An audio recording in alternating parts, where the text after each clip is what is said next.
such a hue and cry that, in fact, that we shifting over to Vizag, they try to make an issue out of it, saying that somebody is coming to Vizag because they want to grab the lands here. They want to do that, they want to do that. And these kind of stories shamelessly are written, shamelessly are projected. And all for what? So they don't want the Chief Minister to come here. They go to the court, court cases are filed. All for what? They don't want Chief Ministers to come here. Now why? Because if the Chief Minister comes here, will grow.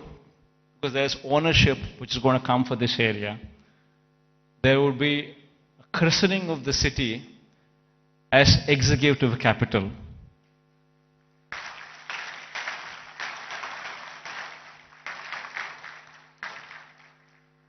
So they don't want the Chief Minister to come here because they have vested interests elsewhere.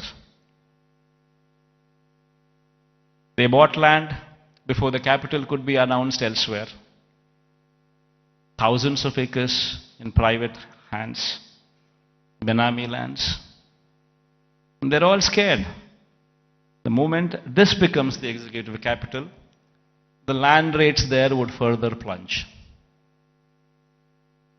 And because of this vested interest, today, Vizag has taken the beating. So going forward, I'm here to assure everybody here that there would be changes. Because this is inevitable.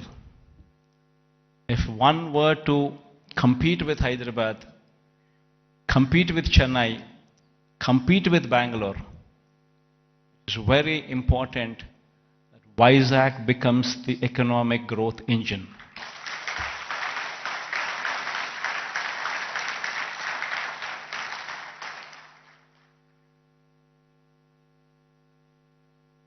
That is, in fact, if I were to have any vested interest, probably I would be speaking about Kadapa.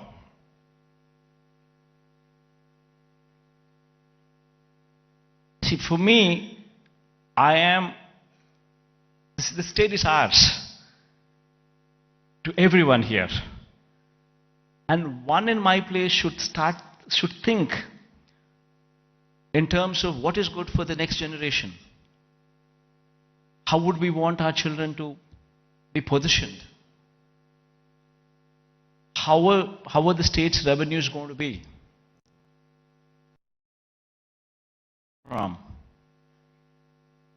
And how exactly can we boost these revenues to support the growth of Andhra Pradesh?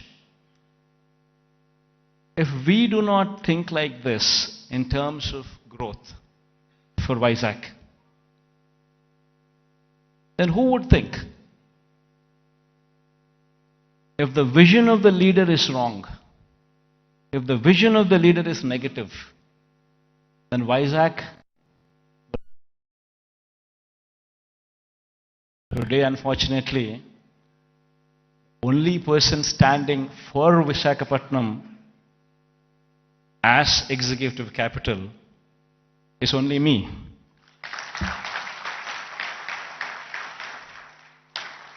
Unfortunately, this is the reality. Fighting against the entire opposition, fighting against vested interests of the media, everybody wanting that Visakhapatnam is not declared as executive capital. This is the reality. Everybody should keep this in mind, understand this reality. Now moving further, Vizag would have to develop. I'm assuring you, cases going on, we have so many people trying to oppose everything. But I'm assuring you, post-election, my stay would be in Vizag.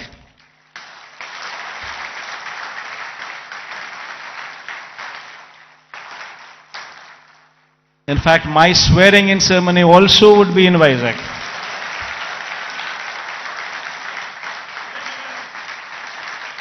This is my commitment to Vizag. And now, what is the vision for Vizag? See, we need to have 10-year vision. We would have to own this city, christen the city as executive capital, become part of the city, and have a 10-year vision. You know, we need to have a roadmap which is workable, which is doable. It cannot be a roadmap where we just dream big but yet achieve nothing, because it is impractical. Not so. We need to have a practical solution, we need to have a practical approach, and we need to have a vision which is realizable in 10 years' time. Of course, this vision is one vision which cannot be alone done by the state government. It would have to be the state government, it would have to be the central government, it would have to be a PPP model, it would have to be encouraging